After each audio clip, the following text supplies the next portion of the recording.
Polity देखते हैं। अब पॉलिटी पे बहुत ज़्यादा सवाल आते हैं। पॉलिटी पे अभी एवरेज पॉलिटी का कितना है देखे थे हमने पिछली बार। पॉलिटी के एवरेज देखेंगे तो भर भर के सवाल आ रहे हैं। पॉलिटी का एवरेज रह रहा है 20 से 18 तक, 12 से 18 तक, मतलब अच्छा खास 24 to 36 मार्क के क्वेश्चन पॉलिटी से यूपीएससी पूछ रहा है। अभी बच्चों के साथ होता है, हमारे बच्चों के साथ अक्सर ये चीज़ें होती है। जब मैं लाइब्रेरी में जाऊँ, मतलब हज हाउस में था, जामिया में था, सारे जो चारों धाम है यूपीएससी के, जो अक्सर बच्चे गए थे, जामिया, हज हाउस, जामिया हमदर्द, एचएससी, चार धाम में सब जगह अक्सर टाइम गुजारा है तो देखा है। करोल बाग में भी देखा है, स्पेक्ट्रम और लक्ष्मीकांत जो टेबल पे सबका रखी रहती है, खुले ना खुले रखी तो रहती है। इतना पॉलिटी पढ़ने के बाद भी, लक्ष्मीकांत पढ़ने के बाद भी हमारे बच्चे गड़बड़ करके आते किसमें, ये क्वेश्चंस में, इसके पॉलिटी वगैरह के। ठीक है, क्यों होता है ऐसा गड़बड़? एकदम बेसिक से बेसिक सवाल भी कभी कभी यूपीएससी का हम लोग ठीक से नहीं कर पाते। तो इसका इशू क्या है? हमारे पढ़ने में दिक्कत है कि नेचर ही ऐसा है लक्ष्मीकांत का। ऐसी कोई बात नहीं है कि भाई नेचर ही ऐसा है पॉलिटिका के, सब सबके सब ऐसे नहीं, राइट। मेरे कुछ फ्रेंड जो अगर अल्ट्रा पूछा तो उनके अल्ट्रा के अल्ट्रा राइट थे पॉलिटी के। ऐसा नहीं कि लॉ किया हुआ, नॉर्मल एस्पिरेंट है, लेकिन पढ़ने का तरीका अलग है। यूजुअली पढ़ने का सोर्स पॉलिटी को 6 से लेके 12 की एनसीईआरटी सारी पढ़नी है, सारी। आप बोलेंगे सर 6 की तो सवाल एनसीईआरटी इतनी इंपॉर्टेंट नहीं है। है इंपॉर्टेंट 6 की NCERT. Difference between prejudice and stereotype, ये 6 की एनसीईआरटी में दिया हुआ है। अगर मैं पूछ लो किसी को कि क्या डिफरेंस, हार्डली कोई बता पाएगा कि स्टीरियोटाइप और प्रेजुडिस में क्या डिफरेंस होता है। ठीक है, नहीं इन जनरल बता रहा हूँ कि इंपॉर्टेंट क्यों है। 7th की एनसीईआरटी भी इंपॉर्टेंट है। 8th की एनसीईआरटी में एक चैप्टर में लिखा हुआ है फर्स्ट के डेफिनेशन ऑफ स्टेट, उसके फर्स्ट चैप्टर की ग्लॉसरी में लिखा हुआ है कि स्टेट किसको बोलते हैं। 2020 या 21 में यूपीएससी का सवाल था, 21 में स्टेट लिखा हुआ था कि what is the definition of state, और 4 स्टेटमेंट दिए हुए थे। अक्सर ये बच्चे कंफ्यूज हुए थे। ठीक है, ये कहाँ से पूछा यूपीएससी ने, वो 8th स्टैंडर्ड की एनसीईआरटी का क्वेश्चन है। तो एनसीईआरटी को neglect, do not under estimate the power of the NCERT. कोई भी एनसीईआरटी कॉमन नहीं होती, सब खास है, यूपीएससी ने बनाया है तो इम्पोर्टेंट ही है। ठीक है, हाँ ये बात है कि 11th और 12th की एनसीईआरटी को और तफसील से पढ़ना होता है। आईसीएडब्ल्यू पॉलिटिकल थॉट, और 12th की एनसीईआरटी है इंडिया सिंस इंडिपेंडेंस।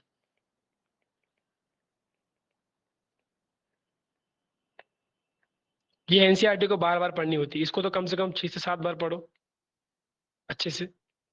इसको भी 3-4 बार पढ़ लो, और पीटी से एक हफ्ता पहले एक बार पढ़ लेना इसको, ये वाली एनसीईआरटी को, पॉलिटिकल थॉट को। अभी आईसीएडब्ल्यू को जो एनसीईआरटी है, सिंपल सिंपल सवाल इसके पूछता है यूपीएससी। क्या पूछता है? कॉन्स्टिट्यूशनल गवर्नमेंट कौन सी गवर्नमेंट होती है, इसमें दिया हुआ है। और constitutional government is a limited government, parliamentary government is a limited government, because constitution से गवर्न होती है। बेसिक बेसिक सवाल है। पॉलिटिकल थॉट, लिबर्टी क्या होती है, फ्रीडम क्या होता है। ठीक है, एकदम बेसिक बेसिक सवाल होता है। डिफाइन फ्रीडम, वो लिबर्टी क्या होती है, सीधा सीधा इस एनसीईआरटी में दिया हुआ है। इसके शुरू के 5 चैप्टर तो बहुत ही काम के हैं। लास्ट चैप्टर जो पीस और वॉर वाला है वो इतना नहीं काम का, लेकिन शुरू के 5-6 चैप्टर को तो काफी अच्छे से यूपीएससी ने बार बार सवाल पूछा है। तो इनको पढ़ो, पहले एनसीईआरटी पढ़ो अच्छे से, एनसीईआरटी वगैरह को करो। इसके बाद यूपीएससी का एक ट्रेंड आया है कि स्टैटिक पार्ट, लक्ष्मीकांत हम पढ़ते हैं। पहले तो हम लक्ष्मीकांत को हम कोई पता नहीं कोई होली किताब समझ के उसको फर्स्ट पेज से लास्ट पेज तक पढ़ते हैं, पहले से आखिर तक। नहीं पढ़नी लक्ष्मीकांत। जैसे स्पेक्ट्रम का मैंने बताया था कि हाउ टू रीड स्पेक्ट्रम, अब बताया कि हाउ टू रीड शंकर, तो हाउ टू रीड लक्ष्मीकांत भी सिंपल फंडा है। लक्ष्मीकांत का इंडेक्स ओपन करना है बेसिकली, और जो काम काम का चैप्टर है पहले उसी को पढ़ना है। ठीक है, कॉन्स्टिट्यूशन फ्रेमवर्क पढ़ोगे, वो बहुत इंपॉर्टेंट चैप्टर है। सिटीजनशिप का चैप्टर नहीं पढ़ना होता है, उसके एक पेज के नोट बना लो कि किससे मिलती है, किससे चली जाती है। ठीक है, और इतना फंडा याद रखो कि डिफरेंस क्या है इंडिया का और यूएसए वाले में। उसमें नेचुरल सिटीजनशिप भी होना चाहिए तो ही आप प्रेसिडेंट बन सकते हो। इंडिया में आपको अक्वायर्ड भी है तो भी आप सारी पोजीशन ले सकते हो, बस सिटीजन होना चाहिए इंडिया का, सिंपल सा। बहुत कम पढ़ना है, उसको छोड़ दो। ये जो चैप्टर आता है कॉन्स्टिट्यूशन असेंबली वाला, ये अभी आजकल यूपीएससी स्टैटिक पार्ट पूछ रहा है। ठीक है। थोड़ा सा BS अयंगार वाले क्वेश्चंस आते हैं, थोड़ा सा ऐसे स्टैटिक पार्ट वाले क्वेश्चंस भी आते हैं कि 26 नवंबर 1949 को what was the status of India, secular, sovereign, socialist, क्या था? 4 ऑप्शन दिए थे। ये फर्स्ट वो चैप्टर में दिया हुआ है, ठीक है, ये एनसीईआरटी में भी दिया हुआ है। तो इसको इस तरीके से पढ़ो। सारे ड्राफ्टिंग कमिटीज के चेयरमैन मेंबर कौन थे, स्पीकर का क्या था, पूरा सीक्वेंस याद होना चाहिए उसका। फ्लैग का अडॉप्शन हमारा क्या हुआ था, ऑब्जेक्टिव रेजोल्यूशन के बाद क्या क्या क्या हुआ था, ये सब अच्छे से पता होना चाहिए। उसके बाद जो सवाल पूछता है यूपीएससी, उसके बाद सीधा ओपन कर लो चैप्टर फंडामेंटल राइट्स डीपीएसपी। उसके बारे में आप लोग को मैं इसमें कहीं दिखावा नहीं है, वो बहुत ऑब्वियस सी चीज़ है। किसी भी एस्पिरेंट को बोलना नहीं पड़ता है कि फंडामेंटल राइट डीपीएससी पढ़ो, उसको एकदम अच्छे से खंगाल खंगाल के पढ़ना है कि बोलते हैं ना, वर्ड टू वर्ड याद होना चाहिए। पिक्टोरियल मेमोरी डेवलप कर लो, सब डेवलप कर लो अच्छे से। उसके बाद सीधा जाना है चैप्टर पार्लियामेंट का। एफआर डीपीएसपी के बाद सीधा पार्लियामेंट पढ़ो अच्छे से। अगर अच्छे से पार्लियामेंट पढ़े, पार्लियामेंट को वर्सेस स्टेट पढ़ लो, ठीक है। अब काम काम के चैप्टर को पढ़ना है, क्लब कर करके पढ़ना है। सेंटर स्टेट रिलेशन पढ़ना है अच्छे से, क्लब करके विद फेडरलिज्म का चैप्टर जो है, चैप्टर नंबर 14 जो है, ठीक है। उसके बाद चैप्टर अमेंडमेंट का चैप्टर पढ़ना है लक्ष्मीकांत में। उसके बाद अमेंडमेंट पढ़ लिए, उसके बाद जो यूनियन गवर्नमेंट है और स्टेट गवर्नमेंट है उसको क्लब करके पढ़ो, मतलब प्रेसिडेंट, गवर्नर, वाइस प्रेसिडेंट, ये काउंसिल ऑफ मिनिस्टर, उसके साथ अच्छे अच्छे से, ठीक है। जुडिशरी को पढ़ लो दोनों के साथ। और इस बार अभी गवर्नमेंट का नया फंडा चल रहा है, नया ट्रेंड के, अब वो पूछ रहे हैं कि लोअर जुडिशरी पे। और हम जो चैप्टर तफसील से पढ़ते रहते हैं लक्ष्मीकांत में, लास्ट के जो कॉन्स्टिट्यूशनल बॉडीज है, नॉन कॉन्स्टिट्यूशनल बॉडीज है, वो एग्जाम में पूछता था यूपीएससी। अब सिर्फ विजन पूछता है वो। तो हम विजन का टेस्ट देते हैं, उसमें कोई पूछ लेता है कि यूएनएचआरसी के चेयरमैन का रिक्रूटमेंट का वो क्या था, प्रोसीजर क्या था, हम उस पर 10 चैप्टर पढ़ लेते हैं। हम लोग को विजन क्लियर करने के लिए नहीं पढ़ना है, यूपीएससी क्लियर करने के लिए पढ़ना है। यूपीएससी अभी फिलहाल के लिए नहीं पूछ रहा है, तो उसको सेकंड प्रायोरिटी रखो लास्ट में। जितनी भी कॉन्स्टिट्यूशनल बॉडीज है वो पक्का होना चाहिए आपका, और खास करके जिसमें अमेंडमेंट आया है। तो हाल फिलहाल में आरटीआई में अमेंडमेंट आया है, ठीक है। आरटीआई के उसके अंदर ईसीआई के अंडर आया है। तो ईसीआई को कहाँ से पढ़ना है, इलेक्शन कमीशन को। ये आईसीएडब्ल्यू में 11th की एनसीईआरटी में चैप्टर इलेक्शन कमीशन के, पर इसको पहले यहाँ से पढ़ो एनसीईआरटी से, ठीक है। इंडिया का इलेक्शन सिस्टम पढ़ लो। हमारे जो सिस्टम है एफपीटीपी, उसके ऑल्टरनेट कौन सा है, उसका दूसरा कौन सा नाम है, डुअल सिस्टम, जो वहां से पढ़ो। उसके बाद फिर लक्ष्मीकांत से पढ़ो, ठीक है, अच्छे से। और ईसीआई की वेबसाइट पे जाके एफएक्यू चेक करो, फ्रीक्वेंटली आस्क्ड क्वेश्चंस, ऐसे ही हल्का फुल्का बस एक रफ आइडिया रखो चीज़ों का, ऐसे पढ़ो ऑर्गेनिक थोड़ा सा, तो आपके सवाल एकदम सीधे सीधे बनेंगे। जुडिशरी वगैरह पे बहुत ज़्यादा सवाल जुडिशरी को पूछो, खास करके लोअर जुडिशरी। तो इस बार मुझे लग रहा है कि जुडिशरी पे सवाल आएंगे, लोअर जुडिशरी पे बहुत सारा रिफॉर्म की बात चल रही है जुडिशरी में। तो एनजेसी वगैरह, एमओ मेमोरेंडम ऑफ प्रोसीजर वगैरह है, ये क्या था, किसने, किसी कमेटी ने रिकमेंडेशन दिया था कि जुडिशियल रिफॉर्म की कमेटी क्या थी इन जनरल। खास करके ग्राम न्यायालय इंपॉर्टेंट है, यहाँ लिखा हुआ है। हाँ, ग्राम न्यायालय, वो एएनसी है, वो एडजुडिकेशन एंड कंसिलिएशन वाला, आर्बिट्रेशन एंड कंसिलिएशन। ग्राम न्यायालय में क्या होता है, मजिस्ट्रियल पावर्स बहुत ज्यादा क्वेश्चन में चल रहे हैं। पूरा रिपोर्ट इस पे आया था कि जो मजिस्ट्रेट होते हैं वो रूटीनली पैरोल को, मतलब कस्टडी को एक्सटेंड कर देते हैं विदाउट चेकअप फिजिकल, कि भाई बंदे को जरूरत है कि नहीं है। तो इनसे भी क्राइम बढ़ रहा है। तो लोअर जुडिशरी में रिफॉर्म्स इन जनरल, तो जुडिशरी को अच्छे से पढ़ने और पीवाईक्यू देखो। कंटेम्प्ट पूछता है जुडिशरी का, कंटेम्प्ट पावर किस किस कोर्ट को है, ठीक है, किस एक्ट से आते हैं। और जुडिशरी में हर कुछ कॉन्स्टिट्यूशन में दिया हुआ नहीं है। जुडिशरी पढ़ोगे तो इतना ध्यान रखना अभी कि जुडिशरी के कौन से पावर के बारे में कॉन्स्टिट्यूशन में दिया हुआ है और किस किस पावर के बारे में एक्ट है। कंटेम्प्ट ऑफ कोर्ट कॉन्स्टिट्यूशन में दिया हुआ है, लेकिन उसका अलग से एक्ट है, उसके प्रोसीजर एक्ट में दिए हुए हैं, ठीक है। बहुत सी चीजें ऐसी है। इसके अलावा जो जुडिशरी में चल रहा था अभी, ये जो बार काउंसिल ऑफ इंडिया का भी चल रहा है। बार काउंसिल ऑफ इंडिया भी बहुत ज्यादा न्यूज में चल रही है, ठीक है। जुडिशियल रिफॉर्म्स के साथ तो बार काउंसिल को भी देख लो कि बार काउंसिल का काम क्या है, बार काउंसिल क्या होती है, कैसे चलती है, बस एक बार रफ आइडिया देख लो, ठीक है। और कुछ कुछ चैप्टर्स जो है बहुत इंपॉर्टेंट है अमेंडमेंट के साथ, जो है डॉक्ट्रिन ऑफ बेसिक स्ट्रक्चर देखो, इससे मेंशन किया है मैंने सब में, सेपरेशन ऑफ पावर है, डॉक्ट्रिन ऑफ बेसिक स्ट्रक्चर है। इंपॉर्टेंट अमेंडमेंट्स देख लो एक बार। इंपॉर्टेंट अमेंडमेंट्स क्यों देखने बोल रहा हूँ, बिकॉज अभी 91st अमेंडमेंट न्यूज में था। क्यों है 91st अमेंडमेंट न्यूज में? कैन बेटा 91st अमेंडमेंट न्यूज में क्यों था? अफान भाई ने कुछ कहा है लेकिन कुछ आया नहीं लिख के। 91st क्यों था न्यूज में? कौन बोला? कौन बोला?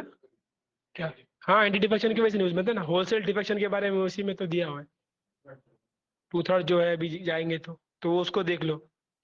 ठीक है, वो भी पूछ सकता है यूपीसी काफी डिटेल में, जो बड़े बड़े अमेंडमेंट है, 7th अमेंडमेंट है, मेजर है, जो हमारा डॉक्ट्रिनल बेसिक स्ट्रक्चर में आया है, वो अमेंडमेंट्स है, इंपॉर्टेंट अमेंडमेंट्स एक बार देख लो। और जब अमेंडमेंट्स देखोगे तो उस टाइम पे कौन सा प्राइम मिनिस्टर था ये भी देख लो बस, किस पीएम के अंडर आया है, इन जनरल, बस ज्यादा नहीं, उसका ईयर देख लो। ठीक है, तो उतना हमारे लिए इम्पोर्टेंट है। इसके बाद कुछ कुछ सवाल जो मुझे लग रहा है कि ये निगलेक्टेड पार्ट होता है, फिर एक चैप्टर लक्ष्मीकांत से पढ़ना है इस साल के लिए, इंपॉर्टेंट लग रहा है मुझे वो, फॉर्मेशन ऑफ स्टेट्स का, फॉर्मेशन ऑफ स्टेट्स का। अच्छा, आप लोगों में से कितने को लग रहा है, कितने को याद है कि यूपीएससी ने सवाल पूछा था 2021 में, बीएस अयंगार वाला क्वेश्चन, कि बीएस अयंगार ने कोई रिफॉर्म प्रपोज किया था, सिर्फ सेक्रेटरी होना चाहिए उसके लिए। और सेकंड क्वेश्चन था, वो पता था कैसा वाला था, बीएस अयंगार वाला क्वेश्चन आया था, याद है किसी को?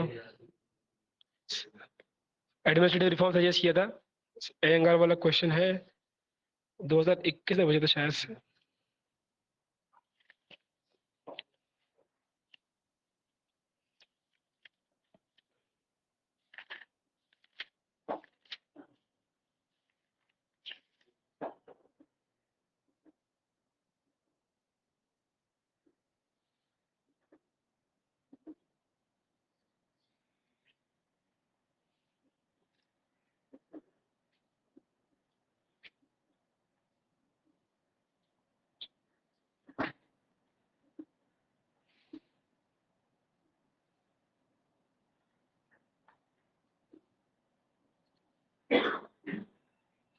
किसी को सवाल मिला कि वो बीएस अयंगार वाला क्वेश्चन 20 या 21 ने पूछा था यूपीएससी ने, गवर्नेंस से रिलेटेड क्वेश्चन था वो, गवर्नेंस वाला था क्या था?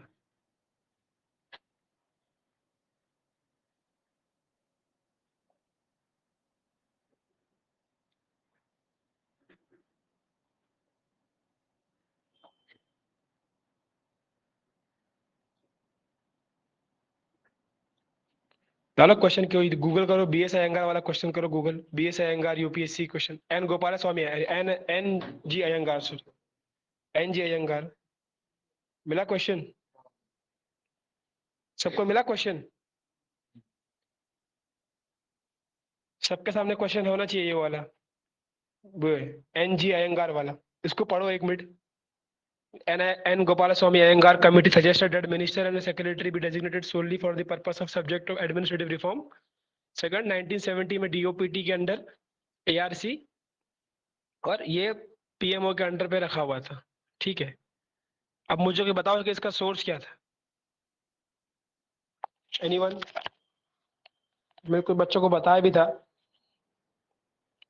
जिन्होंने पूछा था कि how to deal with this type of question. किसी को पता है इसका सोर्स क्या है?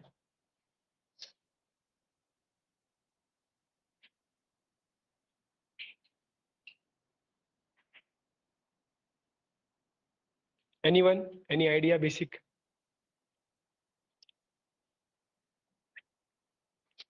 कभी कभी यूपीएससी क्या करता है, चलो कोई आ रहा नहीं कोई बात नहीं, कभी कभी यूपीएससी क्या करता है कि सीधे सीधे सवाल नहीं आते। ठीक है, सीधे सीधे सवाल वहां से नहीं आते।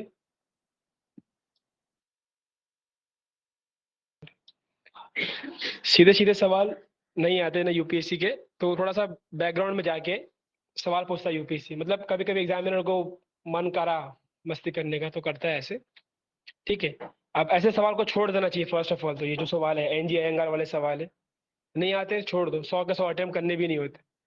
लेकिन मैं बताऊंगा तो कि सवाल पूछा क्या था यूपीएससी ने। ठीक है, यूपीएससी का लॉजिक क्या था सवाल का, आर्टिकल 370 चल रहा था न्यूज में, पता है सब लोग को। ठीक है, अब आर्टिकल 370 इतना स्ट्रांग था, न्यूज में चल रहा था, तो हर कोई आर्टिकल 370 कर रहा था। ठीक है, तो किसी ने ये सोचा कि आर्टिकल 370 ड्राफ्ट किसने किया था?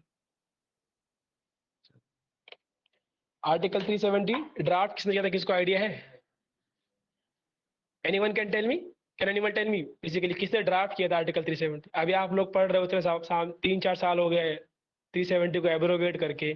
गवर्नमेंट ने एब्रोगेट क्यों किया उसको, एबॉलिश क्यों नहीं कर पाया? उसको इतना स्ट्रांग बनाया किसने था? Who drafted it? Nehru ji. Constituent assembly में किसने ड्राफ्ट किया था? N G Ayyangar was the, very good, Amreena Siddiqui ने कहा, सही बोला, N G Ayyangar, he was the prime minister of Kashmir independence से पहले, और इन्होंने आर्टिकल 370 को ड्राफ्ट किया। मेजरली इन्हीं का वजह से आर्टिकल 370 आया। तो किसी के जहन में सवाल आया था कहीं? मैं इसलिए मतलब सोचो कि करंट अफेयर चला, सोचो कि आर्टिकल 370 चल रहा है न्यूज में। अभी सब लोग जो कोचिंग का मटेरियल जीता था, हमने सबने पढ़ा 370 था, ये था, ये था, ये था, इसमें ये था, डिटेल था, ये वो था। तो यूपीएससी पढ़ता है कोचिंग का मटेरियल, अच्छा सब बोला इसने, किसने बनाया ये नहीं बोला। चलो ये पूछते हैं, ठीक है। तो यूपीएससी ने क्या किया, एनजी अयंगार के बारे में सवाल बनाया, और यूपीएससी ने देखा कि एनजी अयंगार की पर्सनैलिटी कैसी थी। तो एनजी अयंगार बहुत इंपॉर्टेंट पर्सनैलिटी थी, उसने 370 के अलावा भी बहुत सारे काम किए थे, कॉन्स्टिट्यूंट असेंबली में भी थे वो, और एडमिनिस्ट्रेटिव रिफॉर्म्स की स्टार्ट भी उन्होंने की थी।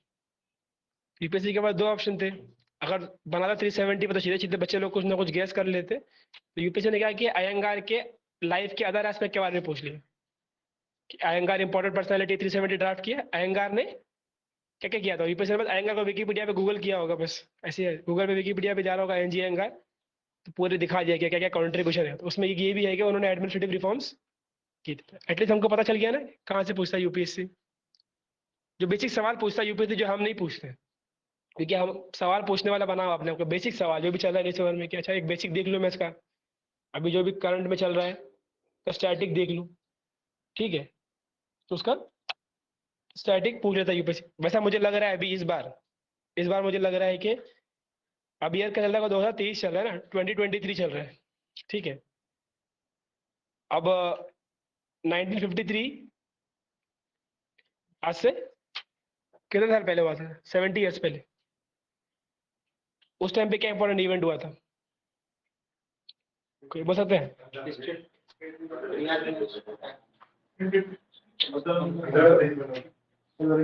क्या बना था? फजल अली कमीशन बैठा था, वेरी गुड। 53 में क्या हुआ था? फजल अली कमीशन बैठा था। तो ये अभी न्यूज में नहीं चल रहा है, लेकिन 70th एनिवर्सरी है, 70 साल पूरे हो गए उसको, 70 साल पूरे हो गए।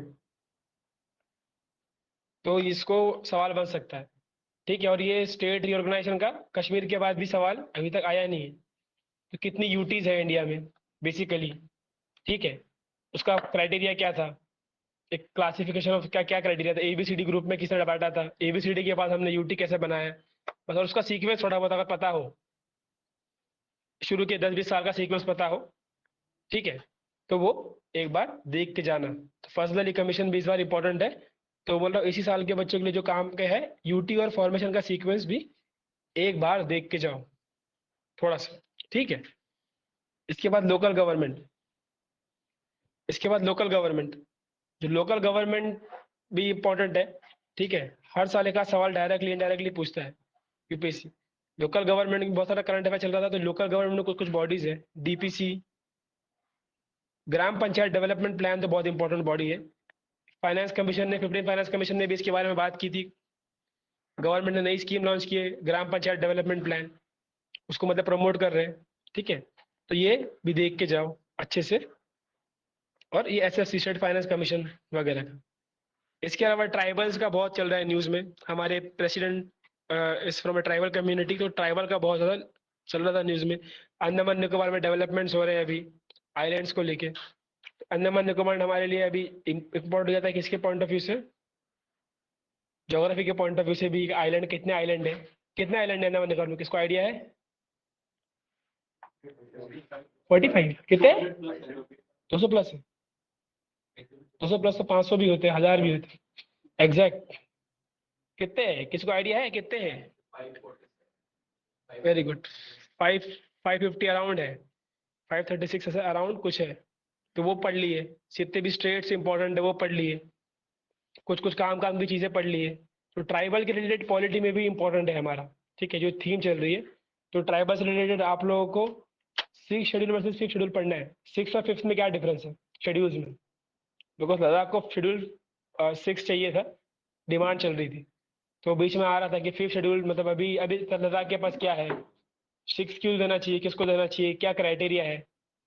6 और 5 का आइडिया किसने दिया था कॉन्स्टिट्यूशन में, ट्राइबल पंचायत पॉलिसी क्या थी, उसके 5 पॉइंट क्या थे, ठीक है, इन जनरल ये पढ़ के जाओ। ये वो चीज़ें जो करंट अफेयर में चल रही है, लेकिन कोचिंग ने हमको सिर्फ एक स्टैटिक पार्ट दिया है कि 6 शेड्यूल क्या है, उसको बनाया किसने इन जनरल, उसकी कंपोनेंट्स क्या है, दोनों के बीच का डिफरेंस क्या है, 6 और 5 का क्या डिफरेंस है, क्राइटेरिया क्या है किसी को 6 या 5 में बनाने के लिए, गवर्नर की पावर क्या क्या है दोनों के अंदर डिफरेंस, ठीक है, प्रेसिडेंट की पावर क्या क्या है दोनों के अंदर डिफरेंस इन जनरल। और ये 5th और 6th शेड्यूल ओरिजिनल कॉन्स्टिट्यूशन में क्या डिबेट चल रही थी, बस एक rough idea, tribal panchayat policy क्या है इंडिया की, एक हल्का सा। और कौन से रीजन में है ये, कौन से स्टेट का, बस स्टेट की लिस्ट बना दो, 5-6 स्टेट का नाम दे दिया, कौन से किस में आता है। तो 6 का याद कर लो बस, जो नहीं है वो 5th में होगा, नहीं किसी और का दे दिया तो जो 5th में भी नहीं है 6th में भी नहीं है। तो थोड़ा अच्छे से पढ़ लो इसको, ठीक है। आईएलपी पढ़ लिख लो, आईएलपी भी इंपॉर्टेंट है, और आईएलए भी इंपॉर्टेंट है, island IDA island development authority जो है उसके अंदर आईएलपी देख लो। इनर लाइन परमिट को लेकर 3-4 कॉन्सेप्ट है, एक इनर लाइन परमिटेड है, एक रेस्ट्रिक्टेड एरिया परमिट है, ठीक है। इन दोनों में क्या डिफरेंस है, दोनों किस जगह को लिए अप्लाई होता है, ठीक है। तो ये सब inland ILP restricted area permit, इसके रफ आइडिया पता होना चाहिए हम लोग को कि क्या है कैसा है। अभी न्यूज़ में चल नहीं रहा है इसका मतलब ये नहीं कि छोड़ दो इसको, पढ़ो, पढ़ के जाओ। फिर इसके बाद स्टेट गवर्नमेंट के ताल्लुक से कुछ कुछ चीज़ें चल रही थी न्यूज़ में, ये मैंने बनाया था, तो डेप्यूटी स्पीकर का बनाया था, डेप्यूटी स्पीकर का यूपीएससी ने पूछ लिया इलेक्शन का। तो मैंने पढ़ाया था रिमूवल का भी, उसका भी। कमिटी ऑन प्रिविलेज इस साल के लिए इंपॉर्टेंट लग रहा है, एसएलसी, स्टेट लेजिस्लेटिव काउंसिल और कमिटी ऑन प्रिविलेजेस, ये देखने का। और contempt of parliament, contempt of parliament भी होता है, जैसे कंटेम्प्ट ऑफ कोर्ट होता है ना, वैसे कंटेम्प्ट ऑफ पार्लियामेंट भी होता है। तो इस साल मुझे ये भी इंपॉर्टेंट लग रहा है, कंटेम्प्ट ऑफ पार्लियामेंट का पावर कॉन्स्टिट्यूशन ने दिया है या कोई प्रेसिडेंट है या कोई हमारा बोरो किया हुआ है कहीं से, क्या है कैसा है ये थोड़ा सा देख लो। जैसे कि अगर मैं बोलूँ आपको doctrine of basic structure India का ओरिजिन है कि किसी से बोरो किया हुआ है, कैन एनीवन टेल मी कि डॉक्ट्रिन ऑफ बेसिक स्ट्रक्चर हमारा ओरिजिन है कि किससे बोरो किया हुआ है, ओरिजिनल अपना है कि बोरो, बताओ। ओरिजिनल है,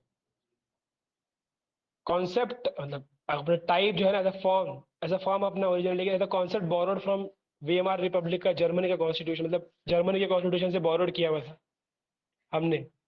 जर्मनी में पहले था डॉक्ट्रिन ऑफ बेसिक स्ट्रक्चर, ठीक है, हिटलर की गड़बड़ी के बाद उन्होंने लाया था कि इसको आप टच नहीं कर सकते, तो बोरोड है।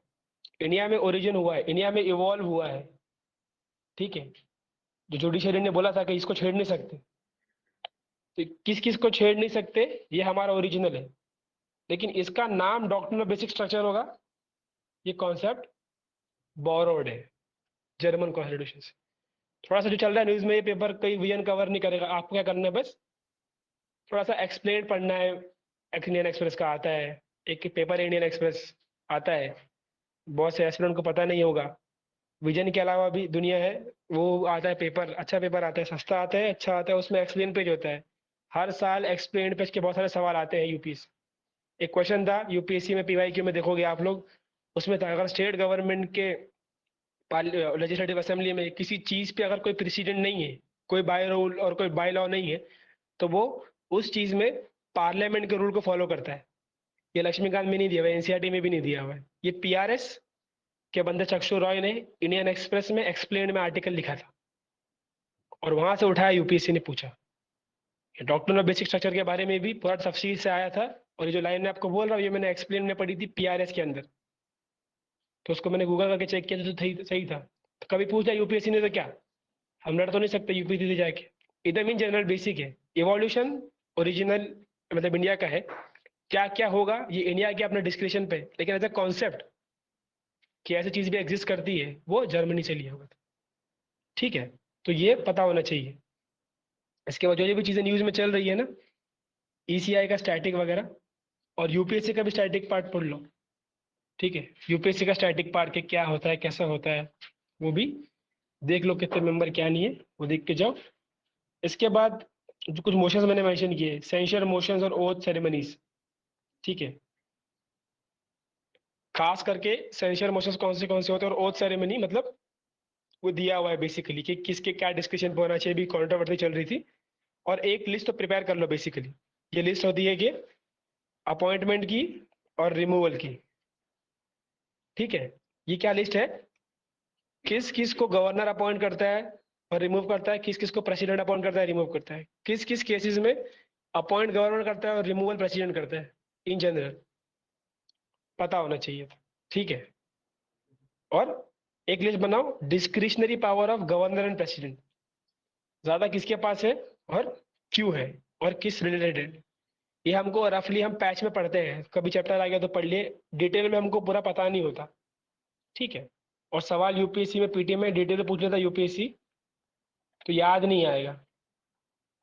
जैसे कि अभी एमपीएससी के ताल्लुक से चल रहा था, महाराष्ट्र का जो एमपीएससी उसको गवर्नमेंट ने कुछ दिया था, तो बोला था कि ये जो नया पैटर्न आया है पीटी का, इसको आप 25 से अप्लाई करो। तो बहुत सारे आर्टिकल्स आए थे पेपर में कि ऐसा कोई स्टेट गवर्नमेंट डायरेक्टली डिक्टेट नहीं कर सकता अपने टर्म्स को। जो स्टेट की बॉडी होती है पीएससी पीसीएस वगैरह की, ये टेक्निकली मतलब थियोरेटिकली ये इंडिपेंडेंट होती है। गवर्नर अपॉइंट करता है, प्रेसिडेंट ही रिमूव कर सकता है इनको। ठीक, तो इसकी वजह से ये सब न्यूज में चल रहा था ये कॉन्सेप्ट, तो हमको पता होने चाहिए। एग्जामिनर ने कहीं ना कहीं पढ़ा होगा तो उसको ये आसपास काम का लगा होगा कि कौन अपॉइंट और कौन रिमूव करता है, तो इसको देख के जाओ एक बार। ठीक है, और एक जो क्वेश्चन मुझे लग रहा है हल्का सा इंपॉर्टेंट इसमें मैंने दिया भी है कि इंटर स्टेट डिस्प्यूट और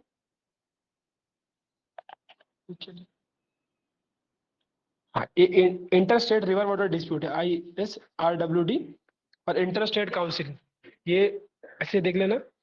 और एक चैप्टर है ऑर्डर ऑफ प्रेसिडेंट का, ऑर्डर ऑफ प्रेसिडेंट्स का चैप्टर है, जो लास्ट ईयर पूछा ना काउंसिल ऑफ मिनिस्टर और मिनिस्टर के बारे में पूछा यूपीएससी ने, तो मुझे लग रहा है कि इस बार ऑर्डर ऑफ प्रेसिडेंट्स पे एक हल्का सा क्वेश्चन एक्सपेक्टेड है, छोटा सा। शुरू के 6-7 के नाम याद कर लेना बस, और कौन किसके ऊपर नीचे आता है बस एक बार देख लेना रफ रफ। ठीक है, तो आप लोग को एक अच्छा सा आइडिया आ जाएगा। तो ये था पीटी पॉलिटी में, और पॉलिटी में करंट एस्पेक्ट भी आता है। करंट एस्पेक्ट ऐसे ही पूछता है यूपीएससी, कंटेम्प्ट ऑफ पार्लियामेंट, ये वो। तो पॉलिटी में इतना नहीं बताना था, बाकी पॉलिटी आप लोग बहुत ज्यादा ही पढ़ते हो, तो उसको इस तरीके से पढ़ोगे लक्ष्मीकांत को, इस तरह मैंने बताया, तो आपका टाइम भी कम जाएगा, 5-6 घंटे में लक्ष्मीकांत हो जाना चाहिए। मतलब देख के तो 25 ही बार पढ़ रहे हो अभी, तो उतना टाइम भी रहना चाहिए। और फालतू के चैप्टर मत पढ़ो जो पूछता नहीं यूपीएससी। फेडरलिज्म का स्टैटिक पूछता है, वो सब पढ़ो जो पूछ रहा है बार बार। और जो नहीं पढ़ा है उसको जाओ ना मत। 18-20 क्वेश्चन आने वाले हैं, डिस्ट्रीब्यूटेड है वो, करंट अफेयर्स, लक्ष्मीकांत और एनसीईआरटी। तो किसी एक सोर्स को अनड्यू एडवांटेज मत दो, और अनड्यू रिकग्निशन मत दो कि भाई लक्ष्मीकांत ही पढ़ना है सिर्फ।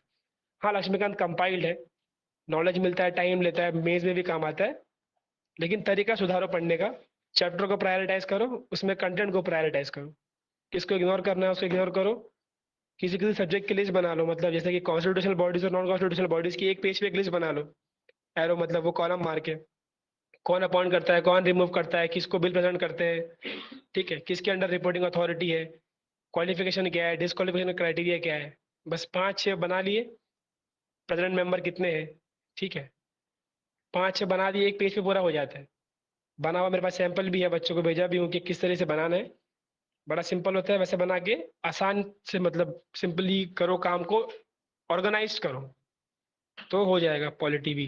काफी 18 में से कम 16-17 तो कर ही पाओगे, मतलब पता होगा कि इसका क्या है आंसर। बाकी तो एग्जाम में भरोसा नहीं यूपीएससी का कुछ। ठीक है, अब आप लोग बताएं, कोई डाउट है किसी को पॉलिटी में, कोई इशू पॉलिटी में किसी को, कोई और सवाल था जिसका पीवाईक्यू को रिलेटेड मैं कवर नहीं किया इसके अंदर, या आप लोग को लग रहा है कोई और सवाल ऐसा आप लोग के जहन में है रिसेंट पास्ट में जो आप लोग को लग रहा है कि कवर नहीं हुआ, या आप लोग को पूछना है स्पेसिफिकली पॉलिटी के ताल्लुक से कुछ भी, तो पूछ सकते हैं।